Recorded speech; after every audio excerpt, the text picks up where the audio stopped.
Welcome to Pathways to Success. I'm Valerie Phillips. I'm an associate partner at Danos Associates, and I head the legal practice for the Americas here.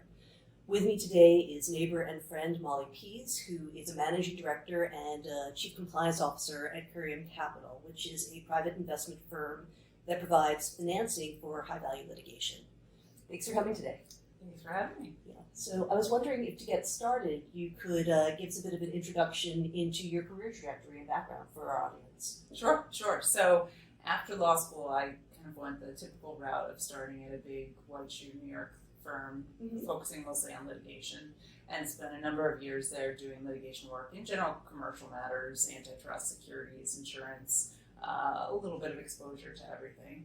And then one of the partners I worked with quite a bit left that firm to start his own litigation boutique, doing mostly plaintiff side, large-scale commercial litigation. So I decided to go with him, spent about a decade there working at that firm, doing a whole host of different things that I'm sure we'll get into a little bit later. Sure. And then ultimately after that, left to join two other colleagues who were starting another new firm in the litigation finance world, and decided to give that a try, and I think we'll probably talk about that a little bit more too. Yeah. And now I'm working at an investment firm that focuses on litigation finance. Great. And if you could give a little bit of an introduction to our listeners about your company's business, what you do in the day-to-day. Sure. So it's relatively straightforward in the sense that claimants in litigation will often need financing for legal fees and expenses, especially when they're suing large-scale defendants who often want to try to win the litigation by extending things out, making things expensive. If they have a backing of someone on the finance end, it's easier for them to see a case out to the end, which nowadays large-scale litigation can take very long and be very expensive. So we will fund the legal fees and expenses for a claimant in exchange for taking some predetermined portion of the recovery if they win. If they don't win, we get nothing. So it's very appealing to a lot of claimants, and it's become a pretty significant part of the legal industry now.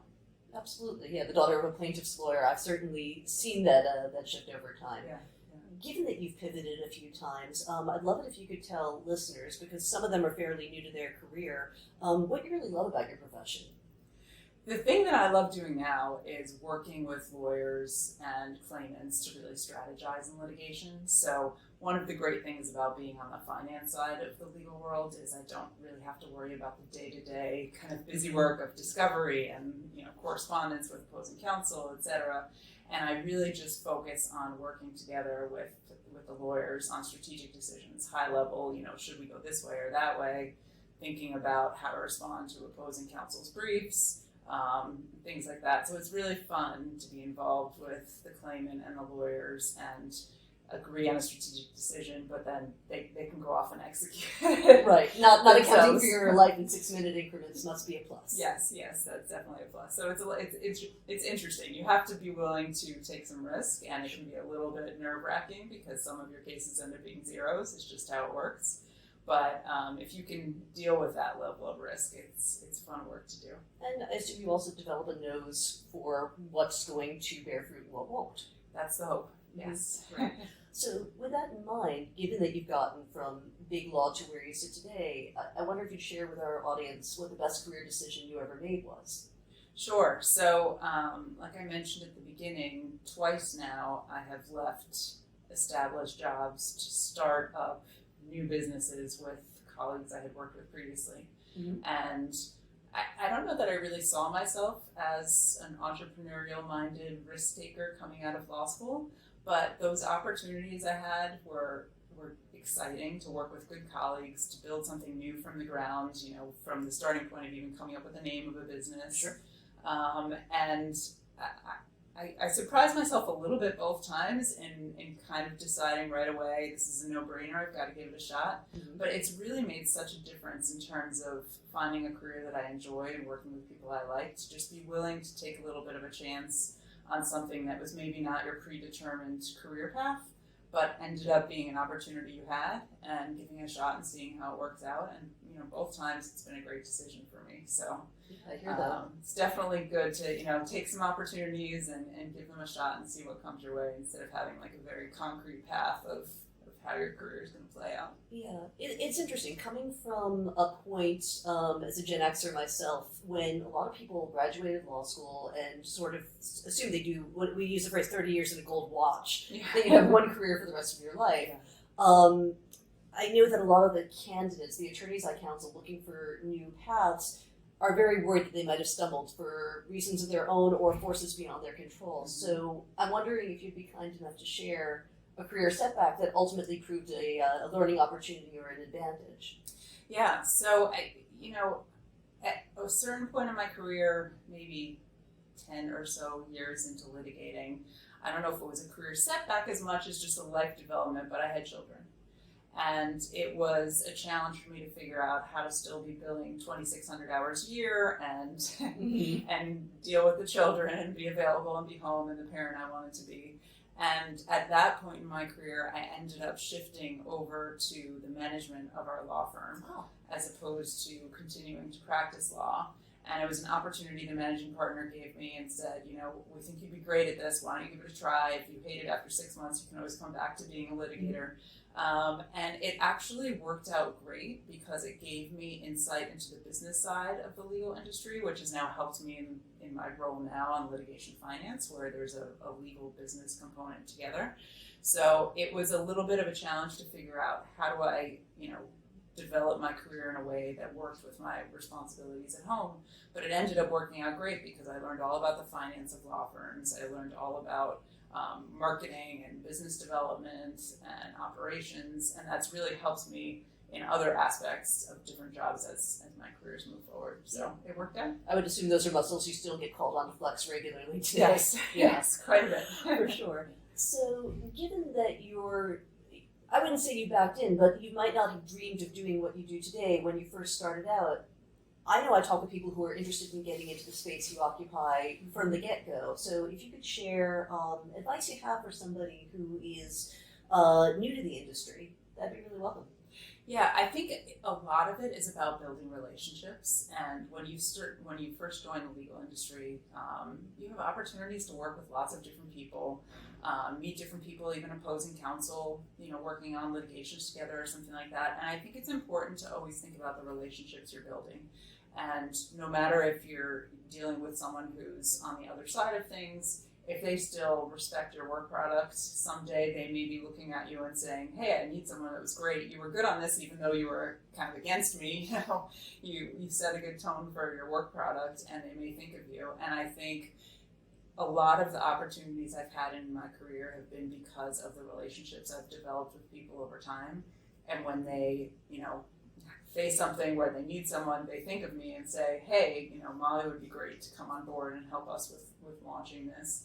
And I think a lot of the people who get into the litigation finance world now are doing so because of the relationships they developed working with their law firms and different people in that sector of their career. So I do think getting to know people, asking people out to lunch, asking people about their career paths, understanding, how people develop their own careers and building those relationships is just great because when there's an opportunity, people will think of you.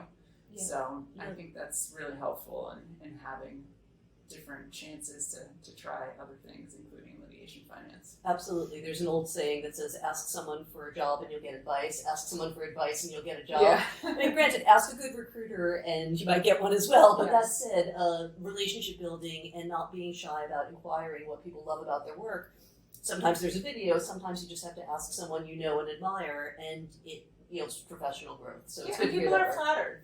People like to talk about themselves, and they like to know that other people are interested in their career path. So I think people respect that if you're willing to say, hey, can I take you out to lunch and pick your brain a little bit about how things worked out for you? So even doing that with a recruiter too, you can learn a lot about the industry in terms of what's going on and what's out there. So for sure. I'm mentoring a college senior right now who's interested in going to law school, and just put her in touch with my last Pathways interviewee, Mike Pastor from New York Law School, because she's interested in technology and the law and ethics, and that's right in his wheelhouse. So sometimes it's fun to broker those introductions as well. Exactly. For sure. So with all of this in mind, I'm wondering if there is a quote that you find motivates you as you go about your day-to-day for work. Sure. So there's a specific quote, and I'm going to look it up here just so I get it right. And the quote is something that I saw somewhere else, that the most practical skill in life is being able to do the things when you don't want to do them. Oh, And well said, well said. I think that sometimes there's this expectation that you have to be, beyond greatness, and there's this high level of expectation of work product or whatever it is. But I think there's kind of, something people don't pay enough attention to, which is if you just do the hard things and you do them consistently day after day after day, that really builds into something over the length of your career. And a lot of times, whether it's picking up the phone and cold calling someone for an opportunity or inviting someone out to lunch like we talked about, those are hard things to do.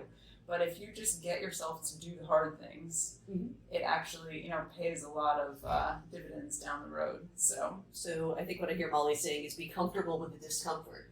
Yes. Yes. Yeah, no, get out of your comfort zone. It might yield real growth. Yes. Yeah, so I really appreciate what you've been sharing. I guess my last question to you would be what the top advice you would give to our listeners about their career advancement if they're considering pursuing a career like the one that you've had so far. I would say that it's important to keep an open mind. And sometimes the career that will make you happy is not necessarily what you think it will be. Mm-hmm. And it is very important to work with people that you like and respect. And I have found that that's almost more important than the actual work I'm doing, is just to be working with people that I know I can learn from, that we have a good relationship with. They respect what I'm looking to do in my career and, some boundaries for my personal life. And I found, I've switched around a little bit with different roles and responsibilities. And the important thing to me is working with good people who can really teach me something and be good collaborators as we move forward with what we're doing. So I think keeping an open mind about career paths, opportunities, maybe someone asks you to work on a patent case and you never thought you were going to do anything along those lines, but you give it a try and it ends up being something you're passionate about. I think it's hard to know exactly what ending career is going to make you happy. So if you keep an open mind and just try to get as many experiences as you can, you have a better chance of ending up in something that makes you happy. Like I kind of lucked into a little bit the litigation finance world. Well, it sounds like it's both personally and professionally fulfilling, and that's the kind of thing we want to feature. So I really want to thank you for taking time, for sharing your insights with our audience, with me. Your perspective is really great, and I wouldn't be surprised if there are people who want to know more about it. So many thanks, and Thank you. Yeah, and thank you to our audience for joining Danos Group's Pathways to Success today.